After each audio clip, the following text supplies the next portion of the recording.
রে মা, আমি আসার সময় তোর জন্য আম নিয়ে আসবো।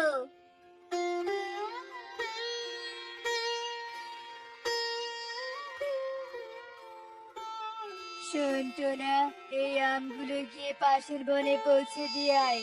এর জন্য আমি তোকে 100 টাকা দিব। আচ্ছা ঠিক আছে মোড়ল বাবু, আমি এক্ষুনি যাচ্ছি। একটু আঙুর পাড়তে পারছি না, আর আঙুর পাড়তে না পেলে তো আমার মায়ের জন্য ওষুধ কিনানো। তোর সাহস তো কম না, তুই কিনা আমার কাছে এত দামি আঙুরের দিকে ঢিল ছুটছিস। আজ তো তোকে আমি পুলিশেই দেব, চোর কোথাকার। কি হয়েছে গিন্নিমা, আপনি ওকে এভাবে বকছেন কেন? কি করেছে ও? এই গরিবের মেয়ে কিনা আমার আঙুর গাছ থেকে চুরি করে আঙুর পাড়ছে। আজ তো ওকে আমি পুলিশে দেবই দিব। এই চল বলছি, চল আমার সাথে। ছেড়ে দিন গিন্নিমা, ছোট ছানা, হয়তো ওর আঙুর খেতে ইচ্ছে করছিল, তাই হয়তো আপনার আঙুর গাছের আঙুর পাড়তে এসেছে।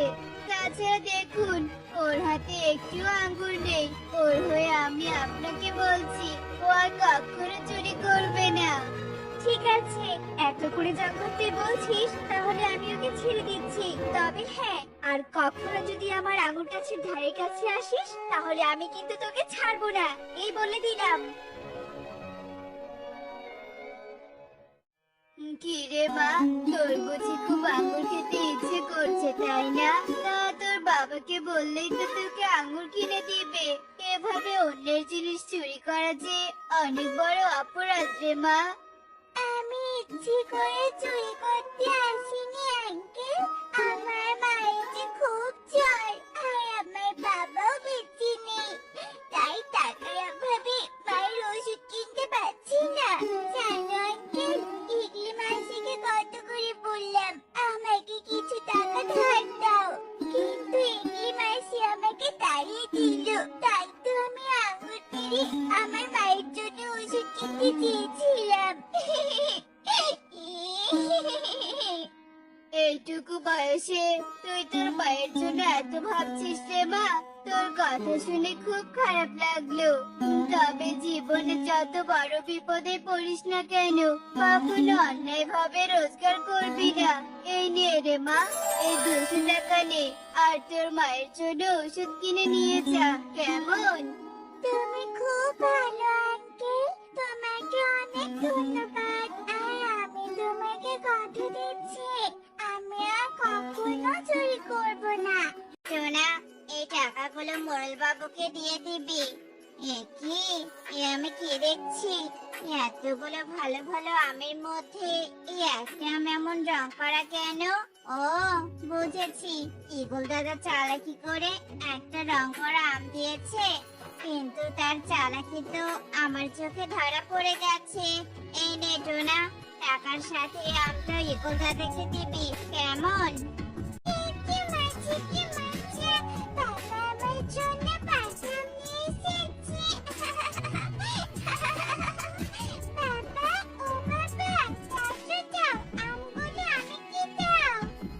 এই নে রে মা, আমগুলো তোর মা সহ খেয়ে নে।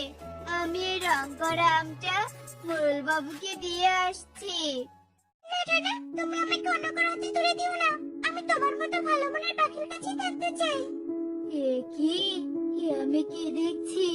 টুনি, হ্যাঁ টুনি, দেখো আম কিনা কথা বলছে। তাই নাকি টোনা? কিন্তু আম কি করে কথা বলবে? আমি হলাম কথা বললাম, আমি শুধু কথা বলতে পারি তাই নয়, আমি তোমাদের মতো গরিব আর ভালো পাখিদের অভাবও দূর করতে পারি। ও মা গো মা, মোড়ল বাবু কথা বলা আমের গাছ লাগিয়েছে নাকি? না টোনা, মোড়ল বাবুর একটা দুষ্টু মেয়ে আমাকে আমার মায়ের কাছ থেকে নিয়ে এসেছে। ও মা গো, কি সুন্দর দেখতে নীলামের গাছ। যাই, এখান থেকে একটা আম পেড়ে নিয়ে যাই, এগুলো দেখলে আমার বন্ধুরা খুবই খুশি হবে। এরপর সেই দুষ্টু মেয়েটা একটা পাথর নিয়ে আমার দিকে ঢেল ছড়ে, আর সাথে সাথে আমি মাটিতে পড়ে যাই, আর সে আমাকে কুড়িয়ে নিয়ে তার বাড়িতে চলে আসে। এই নীলামটা এখানেই থাক, আমি একটু খাবার খেয়ে এক্ষুনি আসছি। এরপর তোমাদের মোড়ল বাবু আমি ডালিগুলো তোমার কাছে নিয়ে আসি। আর তোমার ভালো ব্যবহার আর ওনার প্রতি ভালোবাসা দেখে আমি মুগ্ধ হয়ে গিয়েছি, তাই আমি তোমাকে সাহায্য করতে চাই। না, আমাদের সাহায্য চাই না। আমরা তোমাকে আবার তোমার মায়ের কাছে পৌঁছে দিতে পাব। তুমি তোমার মায়ের কাছে ফিরে যাও।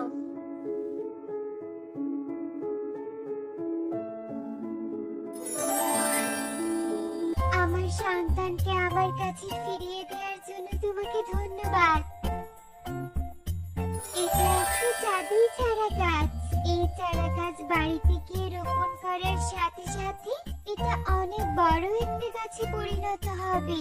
সেই গাছে ধরবে অনেক রঙের আম। শুধু তাই নয়, সেই আমের ভেতরে একটি করে হিরে থাকবে। যাও টোনা, এটা তোমার ভালো কাজের পুরস্কার।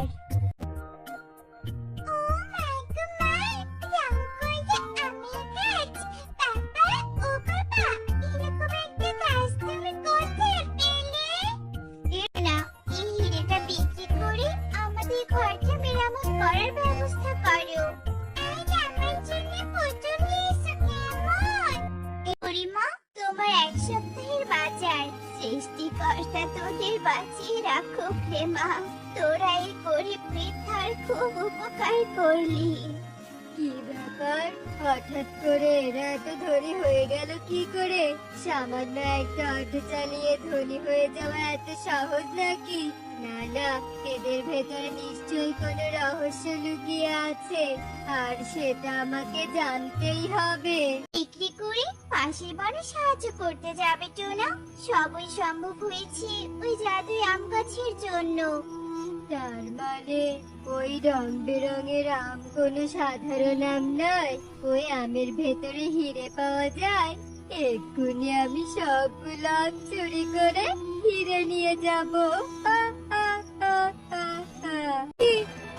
আমি আমি এক চোখ দিয়ে দেখতে পাচ্ছি না কেন? হায় হায় হায় রে, লোভ করে চুরি করতে এসেছিলাম বলে সোনার জাদুর আম গাছ আমায় অন্ধ বানিয়ে দিল। না না, আমি আর কখনো লোভ করবো না। এখন থেকে বসে আছি, খাবার নিয়ে এসো। কাট কাটতে যেতে দেরি হচ্ছে তো। টুনি, দেখি টুনি, শুধু আমার জন্য খাবার আনলে যে, তুমি খাবে না? আমার রোজ রোজ এই শাক পাতা দিয়ে খাবার খেতে ভালো লাগে না টোনা, তাই ভাবছি আজ আর খাবারই খাবো না।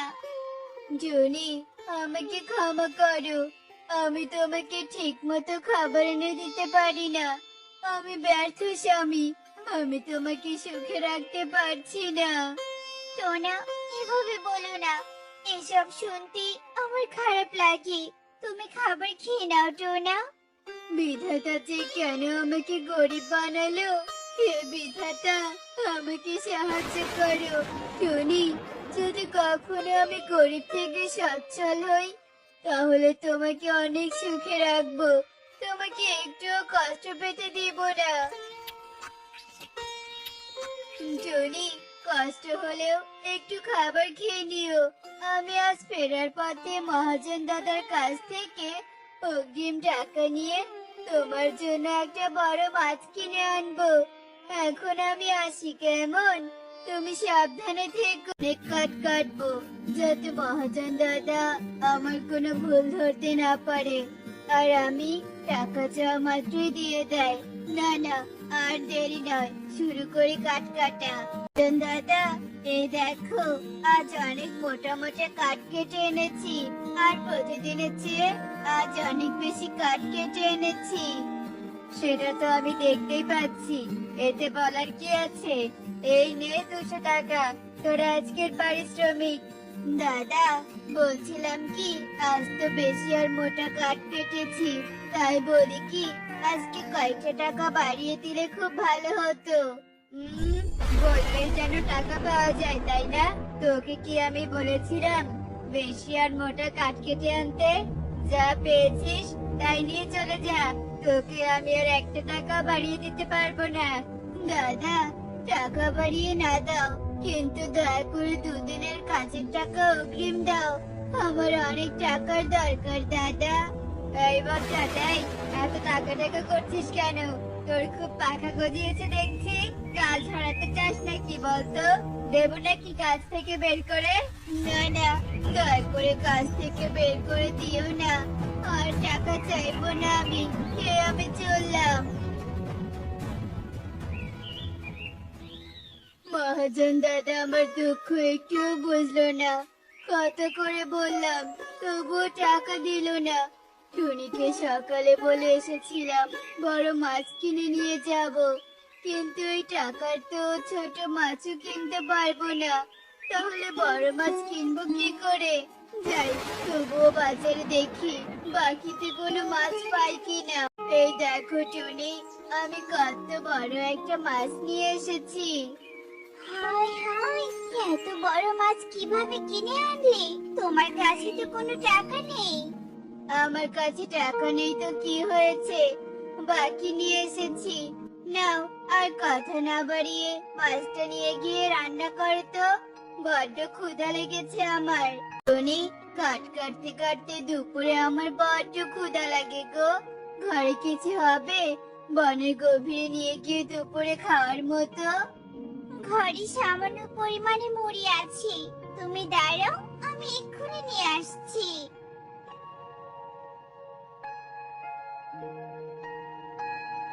এই নাও গো। আমি চললাম টুনি। কবুতর দাদা মাছের টাকা চাইতে আসলে বলবে, আমি কাজ থেকে ফিরে এসে তবেই দিব। কাটার মতো তো একটা গাছ চোখে পড়ছে না, সে কখন থেকে খুঁজছি। বড্ড ক্ষুধা লেগেছে। কেউ একটু খাবার দে, খাবার দে কেউ। আমি যে ক্ষুধার জ্বালায় মরে যাচ্ছি। হায় হায়, বুড়িমা, তোমার মনে হয় অনেক ক্ষুধা লেগেছে তাই না?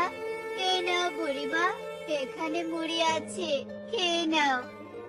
দে রে বাবা দে, ক্ষুধায় যে আমি কিছুই চোখে দেখছি না। অনেক শান্তি পেলাম রে বাবা। তুই এই মুড়িটুকু দিয়ে সাহায্য না করলে আজ মনে হয় আমি মরেই যেতাম। তুই অনেক ভালো রে বাবা। আশীর্বাদ করি, বিধাতা তোর মনের আশা পূরণ করুক। বুড়িমা, এবার আমি আসি, নয়তো আমার কাজ করতে বড্ড দেরি হবে যে। আচ্ছা ঠিক আছে রে বাবা, ঠিক আছে। হায় হায় রে, আমার একমাত্র উপার্জন করার সম্বল ছিল এই কুড়ালটা, সেটাও ভেঙে গেল। এবার আমি কি দিয়ে কাঠ কাটবো আর কিভাবে সংসার চালাবো? হে বিধাতা, কি হলো আমার সাথে? একটা কুড়াল ভেঙেছে জন্য এমন করে কাটতে হবে নাকি? আরে কেঁদো না, আরেকটা কুড়াল কিনে নিও। কুড়াল কেনার সামর্থ্য যে আমার নেই, তাই তো এমন করে কাঁদছি। আমি যে অনেক গরিব, এই কুড়ালের মাধ্যমে আমার সংসার চলে। আহারে দাদা, কেঁদো না, এই নাও আমার কুড়ালটা নাও। আজ থেকে এই কুড়ালটা তোমার।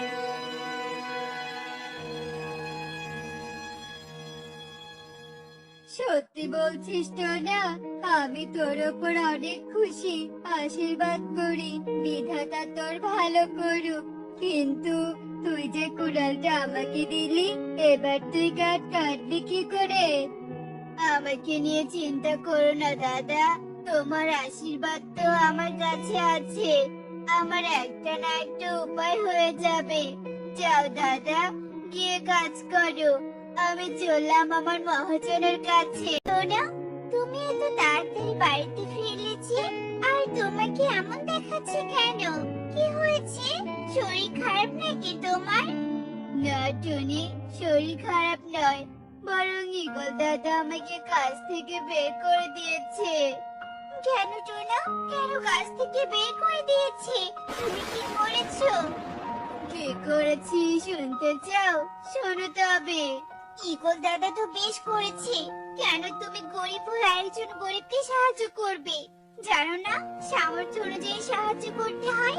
এখন যে কাজ চলে গিয়েছে, এখন এই সংসার চলবে কি করে?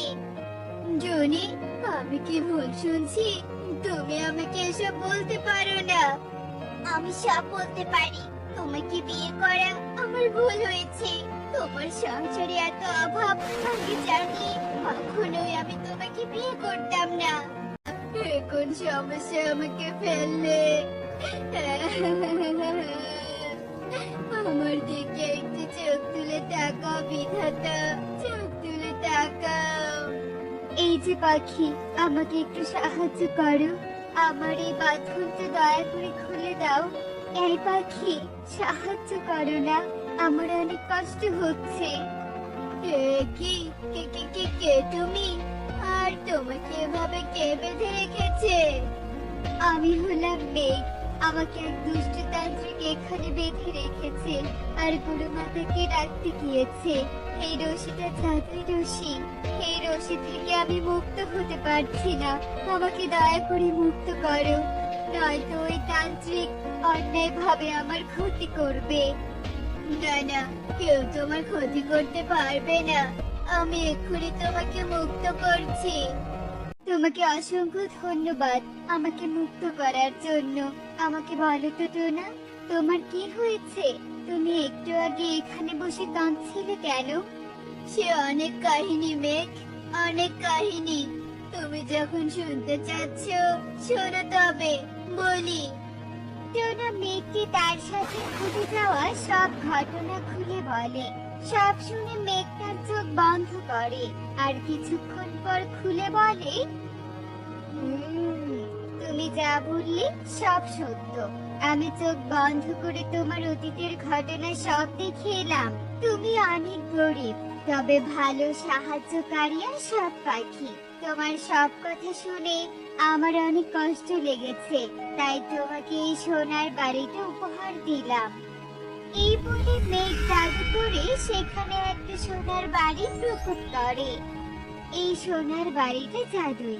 তুমি এই জাদুই বাড়ির কাছে যা চাইবে তাই দিবে। তুমি এই বাড়ির মাধ্যমে গরিবদের সাহায্য করতে পারবে, তবে লোভ করা যাবে না। না না, আমি কখনো লোভ করব না, তবে মন ভরে গরিবদের সাহায্য করব। মেঘ, এই সোনার বাড়ি দেওয়ার জন্য তোমাকে অনেক ধন্যবাদ। বেশ টোনা, আর প্রশংসা করো না।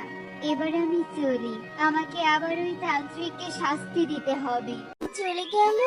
এখনো তো এলো না। ওর আবার কোনো বিপদ হলো না তো? ও এখন কোথায় আছে? না না, এভাবে আর বাড়িতে থাকা যাবে না। যাই, টোনাকে খুঁজে নিয়ে আসি। এই বলে টুনি যেই চলতে ধরে, ঠিক তখনই টুনির সামনে টোনা চলে আসে। টোনা, কোথায় চলে গিয়েছিলে তুমি? তোমার জন্য আমার চিন্তা হচ্ছিল। আমি তখন রাগের মাথায় তোমাকে অপমান করেছি। তুমি আমাকে ক্ষমা করে দাও টোনা, ক্ষমা করে দাও। আমি তোমার কথা কিছুই মনে করিনি টুনি। আমি তোমাকে নিতে এসেছি, চলো আমার সাথে। কোথায় যাব টোনা? আমাদের মেঘের দেয়া সোনার বাড়িতে চলো। মেঘের দেয়া সোনার বাড়ি? কি সব বলছো তুমি? তোমার কথা তো আমি কিছুই বুঝতে পারছি না। সব খুলে বলো তো আমায়। চলো আমার সাথে, যেতে যেতে সব বলবো তো। ঘুরে দাঁড়িয়ে কি ভাবছো? কি হয়েছে তোমার? আমাদের একটু খুলে বলো। আসলে মহারাজ, আমি একটা কথা ভাবছিলাম। কি কথা বলো? আমাদের রাজ্যের পেছন দিকে যে গহীন জঙ্গল রয়েছে, সেখানে নাকি একটা সোনার ময়ূর রয়েছে। আর যে সেই সোনার ময়ূরকে নিতে পারবে তার ভাগ্য বদলে যাবে। সেই ময়ূরের সাথে নাকি আরো কি কাহিনী জুড়ে আছে, অত কিছু আমি জানি না। সেটা নিয়েই ভাবছিলাম। কি বলছো কি তুমি এসব মন্ত্রী? সত্যি নাকি? হ্যাঁ মহারাজ, সত্যি। এমনকি এমনটাও শোনা যায়, সেই সোনার ময়ূর নাকি এক মেয়ে। কোন এক অভিশাপে সে এখন সোনার ময়ূর হয়ে আছে। এই ময়ূর, বল তুই আমাকে সেই জাদুই লাল জলে মেলে দিবি কিনা, বল।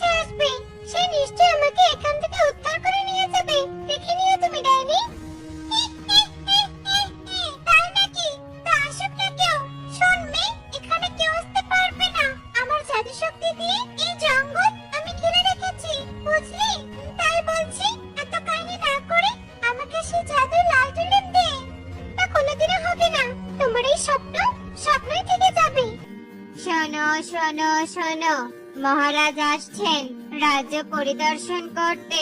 সবাই সাবধান, রাস্তাঘাটে কোনো বাধা যেন না থাকে। বাবা টোনা, এত তাড়াহুড়ো কেন করছিস? একটু ধীরে খানা বাবা, গলায় ভাত আটকে যাবে তো। না না, ধীরে খেলে হবে না, তাড়াতাড়ি খাওয়া শেষ করতে হবে। সে কি, কিসের এত তাড়াহুড়ো? হ্যাঁ, কোথায় যাবি আজ? হ্যাঁ, এমন করে ঘুরলে হবে? সংসারে একটু মন দে। মা, তেমন কোথাও যাব না। আজ মহারাজ আসছেন রাজ্য পরিদর্শন করতে, তাকে দেখতে যাব। ওনাকে দেখতে আমার খুব ভালো লাগে মা। পাগল ছেলে, কখন যে কি বলে নিজেও বোঝে না। তোর এমন পাগলামি দেখলে বড্ড হাসি পায় আমার। এবার আমি আসি, খাওয়া হয়ে গেছে। ওই রাজা এলো বলে। আচ্ছা ঠিক আছে, সাবধানে থাকিস বাবা। আচ্ছা ঠিক আছে মা, তুমি কোনো চিন্তা করো না, আমি আসি। ছেলে, রাস্তা ছাড় বলছি। কত বড় সাহস তোর! তুই কিনা আমার পথের মাঝে দাঁড়িয়ে আছিস। এই কে আছিস? বন্দি কর এই ছেলেকে। আপনি ভুল বুঝছেন, আমি কোনো কথাই শুনতে চাই না। তোমরা এভাবে বলো না। আমার ছেলেকে এভাবে ধরে নিয়ে গেল কেন? ও তো কোনো দোষ করেনি। ওকে তোমরা কেউ ফিরিয়ে নিয়ে এসো। তোমার ছেলে মহাজনের পথ আটকে দাঁড়িয়েছিল, আর তুমি বলছো দোষ করেনি? তোমরা এভাবে বলো না। আমার ছেলেটাকে ফিরিয়ে এনে দাও। এই, তোমরা চলো সবাই, না হলে এর জন্য আমাদেরকেও কারাগারে যেতে হবে। আর বল, তুই কোন সাহসে আমার পথ আটকে দাঁড়িয়েছিলি? বিশ্বাস করুন মহারাজ, আমি আপনার পথ আটকে দাঁড়াইনি। সে সাহস আমার নেই। আমি আপনাকে দেখছিলাম, এছাড়া আর কিচ্ছু না। আমার পথ আটকে কিনা আমাকে দেখা, এত সাহস তোর? প্রহরী, ওকে নিয়ে ওই অন্ধকার কারাগারে ফেলে এসো। দয়া করুন মহারাজ, দয়া করুন। আমাকে এমন শাস্তি দিবেন না। এই অন্ধকার কারাগারে আমি থাকতে পারবো না। বেশ, তাহলে আমার রাজ্যের পেছনের দিকে যে গহীন জঙ্গল রয়েছে, সেখান থেকে সোনার ময়ূর খুঁজে নিয়ে আয়, তাহলেই তুই মুক্তি পাবি। আচ্ছা বেশ, তবে তাই হবে।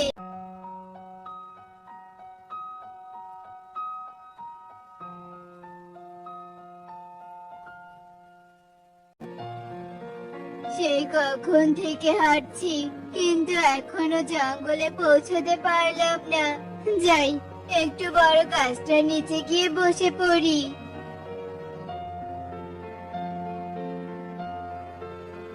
কে বাবা তুমি?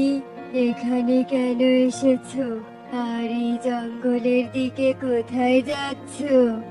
আমি টোনা, আমি এই জঙ্গলে যাচ্ছি বাবা। সে কি কথা? তুমি ওই জঙ্গলের ভয়াবহতার কথা জানো না? সবই জানি সাধু বাবা, কিন্তু আমার যে আর কোনো উপায় নেই, তাই তো এই পথ বেছে নিয়েছি। কি হয়েছে তোমার?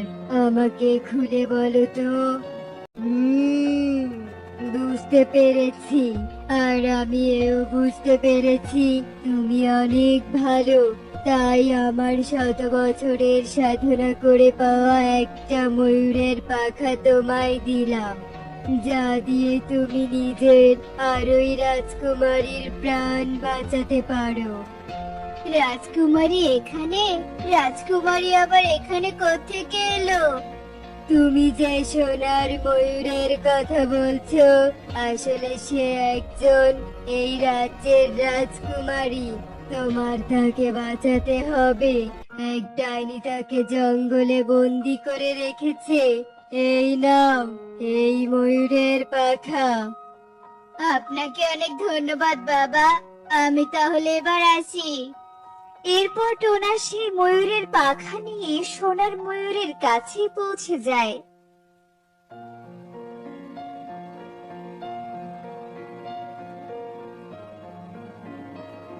চিন্তা করো না রাজকুমারী, আমি চলে এসেছি। তোমার আর কোনো ভয় নেই। শক্তি এভাবে নষ্ট হতে পারে না। চলে যা, চলে যা বলছি এখান থেকে। ওকে আমি কিছুতে নিয়ে যেতে দেব না। চলে যা তুই, আমাকে এখান থেকে নিয়ে যাও, বাঁচাও আমাকে। তুই আমার কিছুই করতে পারবি না ডাইনি। এরপর টোনা তার কাছে থাকা ময়ূরের পাখা দিয়ে ডাইনিকে ধ্বংস করে দেয় আর ময়ূরীকে নিয়ে রাজ্যে চলে যায়। এরপর ময়ূর রাজা ও রানীকে সব ঘটনা খুলে বলে। এই তো আমার মেয়ে ফিরে এসেছে। ওই ডাইনি কিনা আমার মেয়েকে ময়ূর করে দিয়েছে। আমার এত সুন্দর মেয়েটার কি দশা করেছে ওই ডাইনি। বাবা, কেঁদে না, আমার কিছু হয়নি। আমি পাতালপুরে যাব, সেখানে আমার লাল জলেম রাখা আছে। সেটা স্পর্শ করলে আমি আবার আগের মতো হয়ে যাব। কিন্তু সেইখানে তুই ময়ূর হয়ে কি করবি বলতো? ওটা নিতে তো পাখি লাগবে। আচ্ছা ঠিক আছে, আমি যাব। বেশ তবে।